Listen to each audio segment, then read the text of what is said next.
gandaɗo e commune mo Tesguere gandaɗo e département mo Linguére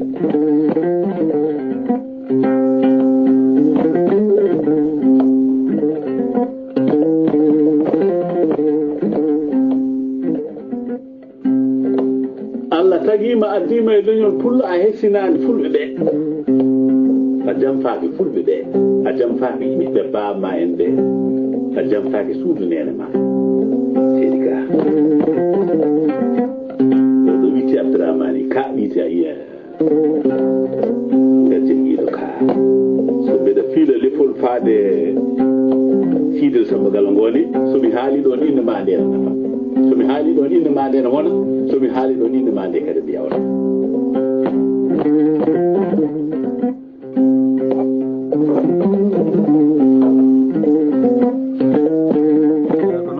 bandiraɓe tedduɓe tawtaɓe jani Pulago Wendere mbatton hakkille e yewtande inchallah dimanche so jeeɗo ñaawi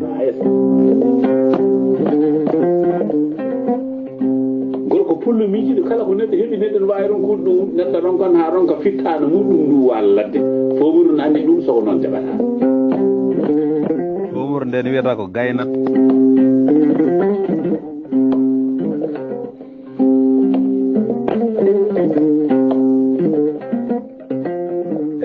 Pulago Wendere on beltanama jokki hettade ko Diallo Amadou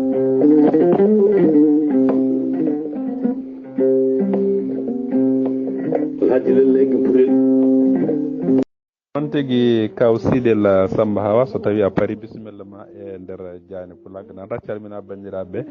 on saaha a calmiteɗa namnal ar ɓoyata min ketti mawɗo Sidel Samba Hawa eyyi salamu aleykum bandiraɓe Diani Pulago e Diallo Amadou Dembo mi salmatimo mami salmani bandiraɓe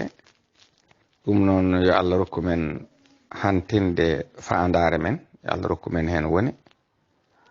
e heɗotoɓe yoɓe keɗor en jaam wa aleykum assalam wa rahmatullah machallah kaw Sidel Samba Hawa machallah min calminima min calminti min juurima min ñaguinima Allah moƴƴere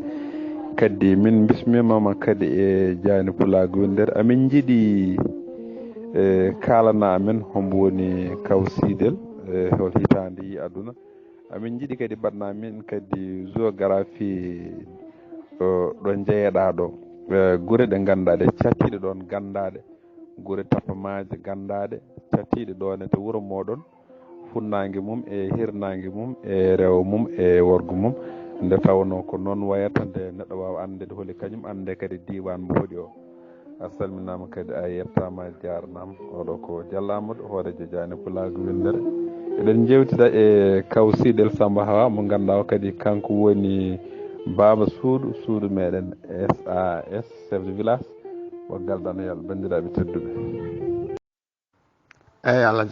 jarama ɗum noon bandiraɓe caggal mi rutto mi salmina on e no mbiɗa ni min mbiyetemi ko Sidel Samba Hawa soko jettami namnorɗa ni min jibinami ko wuuro wiyetego Wiide Cingoli e jibinami ko 1950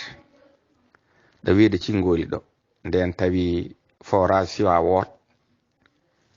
ko caggal ɗum tan e forage o ari wiya Wiide Cingoli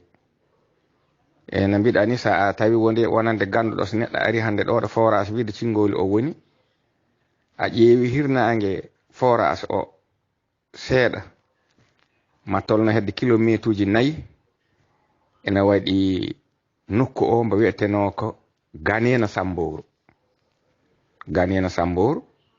nden ko noon guure mbano ɗo wiye Ganena ɗo wiye Lumbol nangam ɗon noon Ganena Samboru ɗon jibinami e 1950 ha 1956 Wiide Cingoli udditi ndi ɗum udditi noon ɗo ɗo jibinami e ɗo forage o woni ko ɗum hedde 4 kilométre à peu près e waɗi gorko goto koɗno ɗon so on keɗte wiyete Wiide Cingoli Sofel ko Sofel jeena kam honno ɗon ene cimtiranami homo ɗon hoɗi e lekki gooti bi'eteeki cingoli enen fulɓe eɗen nganndi cingole lekki ki darino ɗo huuɗi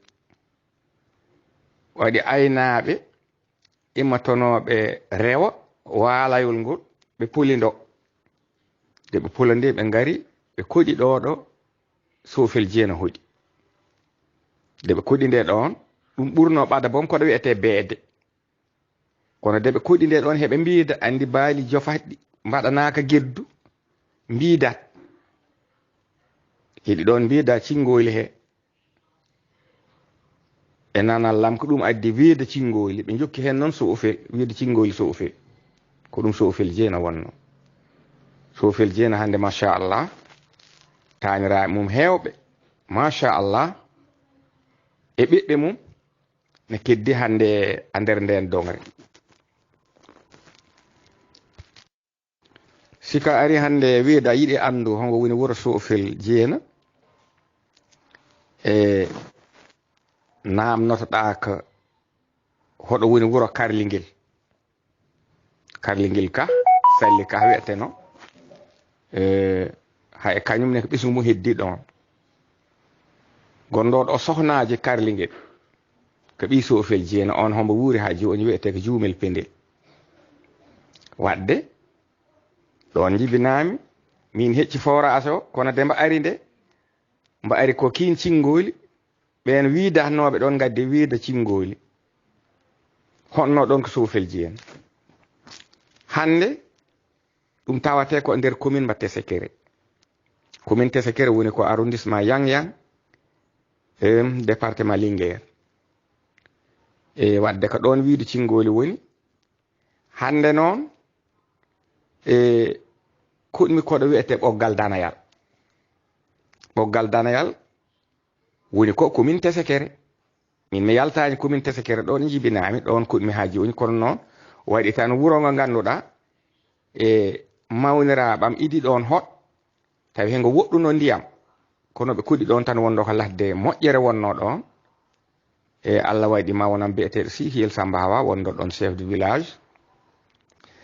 o sanki ko 2012 de o sanki nde yimɓe wuro ngo pottite mbi yomi jogan ɗumen wuro ngo tawi bom wona ha e jogade jote ɗum kono tan jammi joganimi ɗumen wuro ngo ɗum addi chef de village ɓoggal danayal kono min komi fonctionnaire e simi tongi tan 1979 mbaɗami embauché poste waɗimi embauché poste ko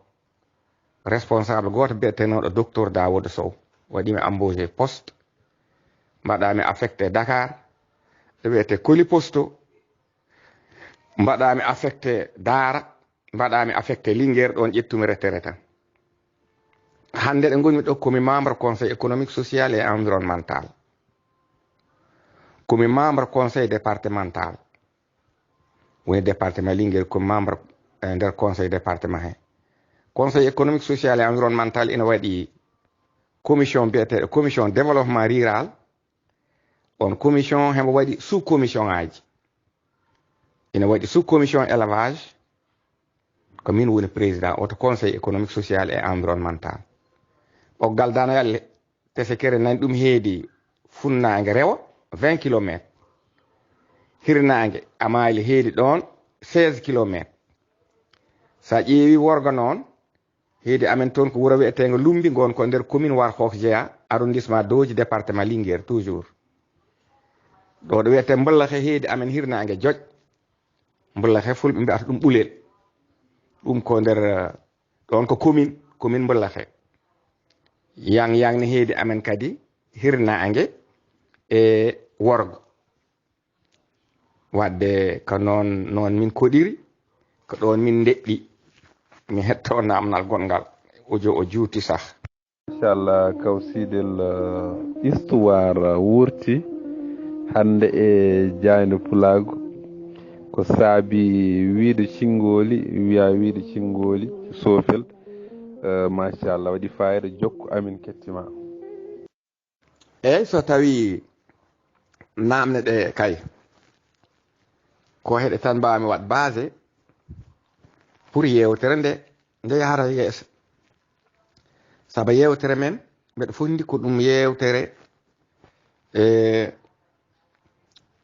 hono wiyete histoire yewtere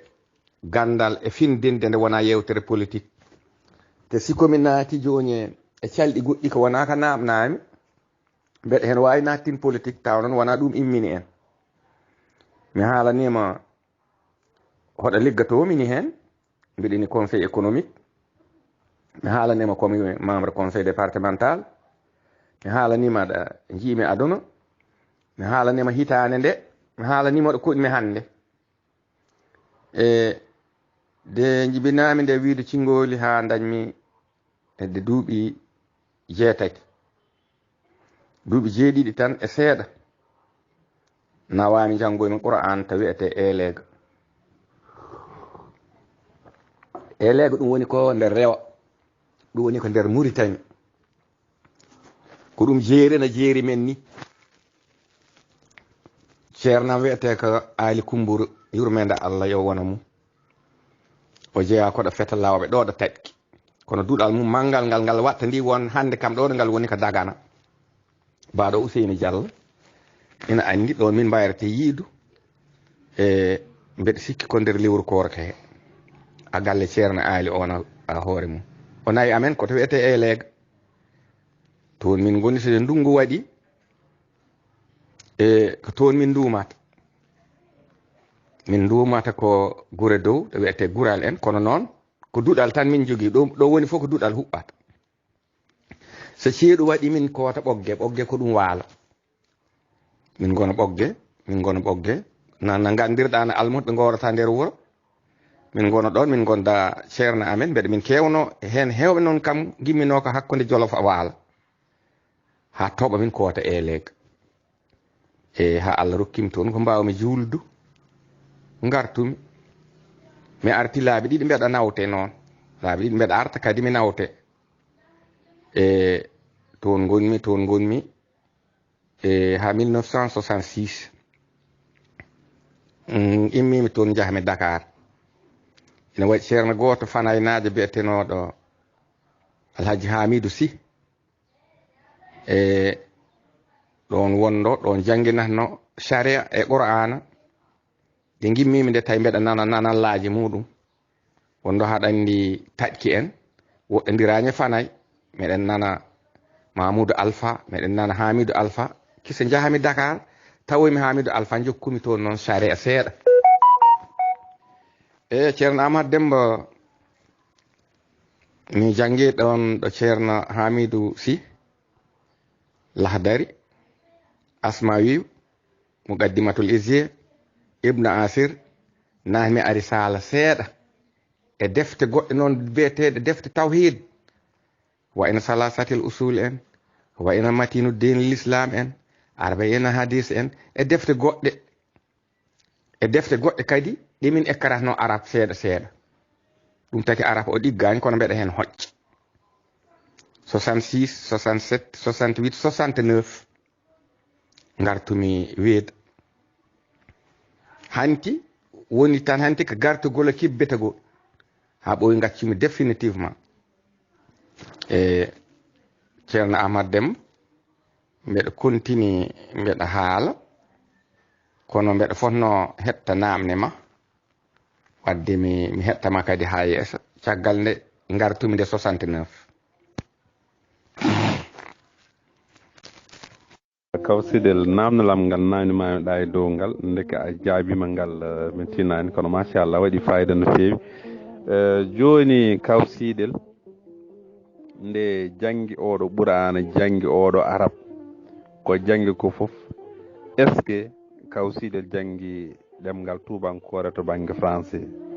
e Kawsidel holnde ɗanni beele Kawsidel meeɗi ɗannade pour yalti leydi Sénégal ndi yeehi leyɗele goɗɗe ewa ɗon kadi ko namno eyyi ceerno Amadou a jarama ɗum noon mi yi haɗa arata dow to kono noon tan mi wima kam mi janggani école mi feera naata école tawi wona cuhalilam nawmi toon mi feera yurna classe école meeɗa wa ɗon kam ɗum woni jaabowol ngu nani joni sitiyol ma wonda meeɗa janngude français ɗon laaɓi nanama famam joni to banggue ɗalne ɗe toon jiɗɗen kadi garanaɓe ɗen. Diallo Amadou Allah jarama min mi meeɗa yaltu Sénégal ɗannimi so tawi wona ko jahmi ko conseil économique social et environnemental min se ɗannimi tan ɗahnalam idalan tan ngal jaltumi Sénégal kode jahatmi makka ɗum ko 2012 fin 2012 ƴettami conseil économique social et environnemental gila jahami conseil économique noon kam e mbeɗa heewi ɗahle kam mi yahi kam sika Allah lehiɗele kewɗe kono ɗen lehiɗele fof jahatmi toon tan ko tawa ko yamirore conseil économique social et environnemental taw ko ɗum invitation ngaji ɗi gandanɗa hoorema ɗum hen tawa ko élevage waɗi min invité ɓe mbaɗa invité conseil économique yimɓe ɗiɗo yimɓe tata min waɗe désigné walla tawa ko ministère agriculture walla ko environnement eko nandi hen ɗum kam mi ɗahnima hen mi yahi hen France boli kewɗi guilal 2013 ha 2020 ala hitande wande mi ɗahnaki laabi ɗiɗi walla tati France ko boli kewɗi mi yahi Brésil mi yahi leyɗele kewɗe dal 2013 joni kam mbeɗa ɗahno kono ɗahngal tan ni neɗɗo immato tan wiye ɗahnima ɗaɓɓa yi ɗum meeɗa waɗ hay lawol goto. Jarama Diallo Amadou ɗahle ɗe ko niɗe jahari haɗandi mi wiyema conseil économique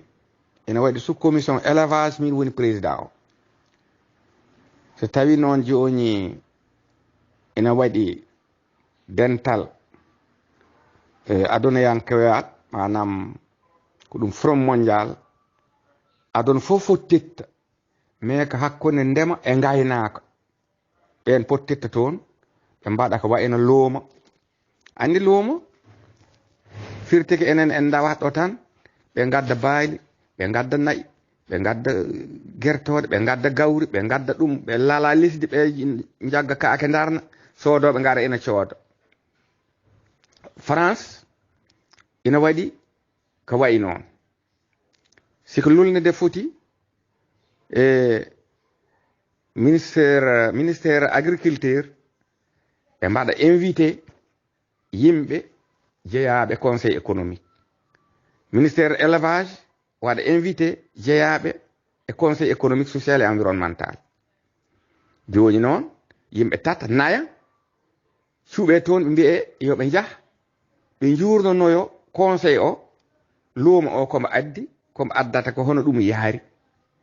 waɗa suuɓaɓe mi jahatata agriculture min noon kewmi suɓata tan ko yomi yah ta banggal gaynaka somin jahi no pamirta ɗum Diallo Amadou Demba min jahata koto adduɓe jawdi ndi simin jahi min ƴewata ka ndiɗo jawdi no ndi fewnira ni hono ndi fewnira ha ndi wayi ni beele ɓe kam ɓe ɗum ɓe doni ɗum ko taani mu'en walla ndiɗo jawdi to ndi wurata to ndi imme ka toon tan ndi wawi wuuri ndi wa'a ni gila nayi baali be'i pucci kala ko miijiɗa ganduɗa heɗen ɗum ɗo jogi ɗum addete ɗum imme Hollande ɗum itte Inde guitte Brésil France koɓe aynaɓe mawɓe ɓen fof ɓe gadda ndin jawdi e luumaji si koɓe gaddi ndin jawdi noon si wanam gaynaka walla garɗa yurnanade gaynaka so ari ko ndin jawdi min ƴeewata simi wiyema somin jii jawdi ndi andi mi wiyema min ƴeewata beele ndi jawdi kam to ndi immi tan ndi wawi won ndi wa'a ni ndi moƴƴira ni walla waɗi ko systéme hono waɗate ha ndi wa'a ni leyɗele hen kewɗe min tawi ɓooyani ko jawdi mumen wayni ko lesɗele ɓurnoɓe wa'ata jawdi ɓurnoɓe famɗu jawdi sanani mbimi jawdi noon ko jawdi darini jawdi orori ɓe kewrano ko ɗum kono noon ɓe mbaɗi tan ko volonté ji mumen ɓe dari tan ɓe ɗaɓɓi gaynirɗe mbaɗa parcelle aji ina waɗi jawdi ndi gandanɗa hoore ma ko parcelle aji ni woni waɗi jawdi ndi gandanɗa hoore ma ndi immoto tan ko wana leydi men ladde men he kono noon wonnode renira wonnode ñamirta wonnode yardata wonnode safrirte ɗum fof ko systéme aji min lamdo noon min mbiya ɗiɗo nayi kam hoɗo ɗi gimmi mbe min ɗiɗe ko olande ɗi gimmi e ɗi kam hoɗo ɗi mbayi ha ɗi mbayini ɓe layana amen eyyi Diallo Ahmadou a jarama no fewi e hakkude laañ haade mi jabta wonko potnomi waɗ précisé nde puɗɗotomi nde mataw komi dewɗo ɗum mi haali ɓoggal danayal ɗon gonmi chef de village kono Diallo Ahmad Demba mi winomo poste liggimi ha ƴeɓtumi retraite ko Linguére ƴeɓtumi retraite wadde galle ma gandanɗa hoore ma galle mba koɗɗen tan tigui gal mbiyeten ko galle mawɗo woni ko Linguére ko ɗon ɓesgo sukaɓe goni janggoɓe e hunde sohnaɓe he ngoya wuro noon alhamdoulillahi rabbil alamin mi winomo heno sanno ndiyam eno ɗumɗuno saabu mi wiyima hakkude ɓoggal danayal Tesekere chef lieu ɗo commune o woni e ɓoggal danayal ko ɗum kilométre uji 20 hakkude amen amali hirnangue kilométre uji 16 ɓaydino amen ko 12 ko lumbi wadde ɗum heɗen gandi ko caɗele gonɗo ɗon kono a bawɗe Allah hande machallah forage dañama ɗon président Macky Sall rewi ɗon e ballal Allah e arsukaji ɓe hoɗɗe ɗon wona siidel yimɓe hoɗɗe dongre kala ko daña dongre he ya jaɓno wonden ko arsukaji mumen ɓe dañi ɗon hande forage mawɗo baɗɗo jaltinde antinaji kewɗi ɓe dañi ɗon hande daral pingu ko wiyete ko parc à vaccination ɓe dañi ɗon hande parcelle 5 hectares hectares uji 5 rewɓe sukaɓe jeeyi kala koɓe beelaɓe mbaɗa toon Allah waɗi mouvement Al Falah ɓe jokkodirna ɗen hewɓe hen enen mu en jangguidatno ɓe mahi ɗon juma ayi ɗum fof ko arso ko ɓe hoɗɓe ɗon dongre nde wadde ngon wuro ko noon ngo woori mais galle men mawɗo tan ɗe kappoto ɗen tan jeeytoto ɗen mbiyen ko ɗon gonɗen galle o woni ko Linguére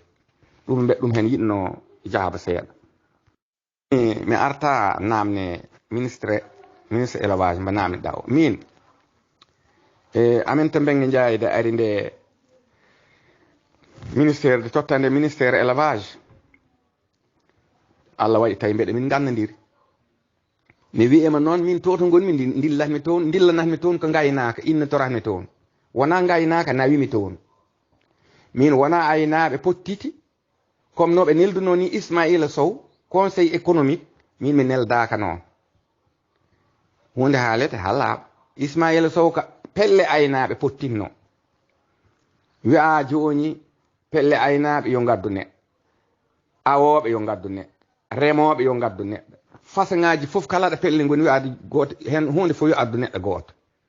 pelle aynaɓe pottiti mi tawaka mi andaɓe pooɗodir walla ko consensus nanodiral ɓe mbaɗi kono ko kamen cuuɓi Ismaïla Sow ɓe neldi conseil économique min noon komi nomaɗo directement président de la république nomimi de nomimi nde noon de commission ngaji mbaɗate nde bon ko nden woni de cuuɓimi nde min koto gaynaka jiɗmi yaharu cuuɓimi koto gaynaka jiɗmi yaharu wadde ɗum taki cuuɓami to on commission Aminata Mbengue Ndiaye ari tawi kama ɗum min gonde ɗum si immima so yahiɗo département Linguére ko ɓuuri heew min jahata ha ɓoy min mbatti yahade ɗo goɗɗum saabu heɓtinde ɗum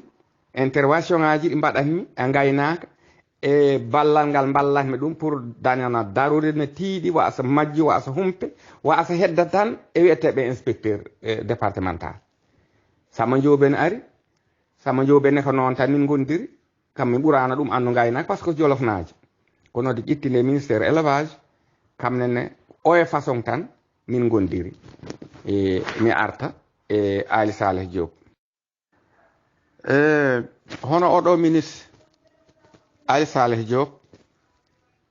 de ari nde kañum danaka ko koɗo e ngaynaaka he ko jolofnaaje noon o ari kadi tawi indam e ministére uji ɗi ɗi nganndanɗa ɓen lumti o wimi mbeɗa yiɗi e mballami heɗen jahada e haɗa kam walla a aynaaɓe he e ɗum ndesdami kala ko paamuɗa heen haɗami ɗum fammina mbi ɗum bisimillah min gimmi simin ngari en général haade amen yahata nokku département mbomin ndondi o so tawi mbeɗa toon jogii hono ma en ɓe nganndumi mi wiya ɗumen ministére élevage homo ara siko ari noon ko ɗum woni ɗum immini ɗum ɗe to tourné idan ɗe ɗe mbiɗa min jahi beel nammari en bouteille en ɓokki nduula en e nammarel en ko nandi hen ha région ngaji ɗi presque min mbaɗi hen 12 e ɗum ɗon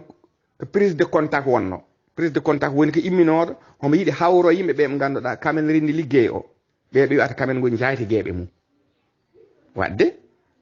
min jahata min nodda hono ma wiya ɗo boni ara so ari ko ɗum ardata ɗum addata ɗum addata ɗum aranta ko ɗum arata takatami noon watka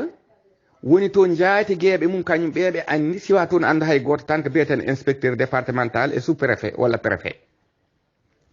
ɓen noon ina wawi so ari tawa heɓe pahamodire aynaɓe walla ɓe pahamodirani aynaɓe walla noɓe goniri toon heɓe cuuɓi yimɓe mum ɓe mbaɗi ɗumen ko ɓen goni aynaɓe taw wona ɓen goni aynaɓe min noon mi nodda aynaɓe mi wiya ɗumen aha boni ara siko ari noon wote pade ha inspecteur nodda moon ma waɗɓe nodde isi ina wawi wasa noddu ɓe ganduɗa min mbeɗa andi kamen ɓuuri won aynaɓe yoɓe ngar ɓe ketto ɓe loppita konnguɗi mumen ɓe loppita parolaji mumen ɓe laaya koɓe cohli ko way lay guila haade amen ara mi waɗa hen profite aussi mi wiya suudu men SAS tawde ko tourné économique développement yahat yo on tawe ɗon so on tawama ɗon ko immini ɗum ko ɗum immini Abdourahmane Ka Gadjil woni suudu men SAS ɗum woni hen jiɗon ko mbeɗa mum yahata mbeɗa hen laaya suudu men SAS mbeɗa hirjina yimɓe suudu men SAS ko ɗum hono ɗen ɗon gueɗe e ko ɗum tan waddi amen mais min mi liggaki to élevage ministére de l' élevage ala mi liggaki toon mi wonani toon mi jeeyaka toon ko ɗum waddi amen jingol ngol gandanɗa hoore ma to conseil économique kam ngol taki mi suɓa heddata sous commission élevage ko ngol tan waddi mi ministére élevage ko ande tan kumpa wona hakkude ministére o sanani ministére woni service o neɗɗo o wiyete ko ministre mais ministére ɗum woni service gaynaka ministére élevage ministére développement rural ministére nangam kono noon ministre o hoore mum kam ko ɗum waddi amen ko toon tawimi ɗum woni yiddam e ko ballodirami ko mum foof noon e mbaɗani hen koko joli fof ɓe mbiyata ko yettale boobale wa oro hen guboro hen ko ɗum woni affaire o Diallo Ahmad Déme e ɗo kalami ɗo noon a haaltimo to dow to haademi hantin kono fof ma en mbaɗ feere tan ha pahamen he ɗum fof no mbalni ndi way mbeɗa hetti eyi Diallo Ahmad o jarama namnal ma eyi suudu men SAS ko gonga taki kalmi ha innu minu tan ko tourné économique ɗe ganduɗa ko kamɓe kalatna ɗen tawi suudu men SAS ni mi nani hen konngol biyetegol politique ala hen leñago ala hen ko ɗum développement et économique manam ko ɗum woni ko immini suudu men SAS so ministre immima noon ina waɗa tourné e gona tourné politique e ko ɗum tourné économique e kirjinen suudu men SAS tawde kala neɗɗo ari hana Sénégal ma tawɓe ɗo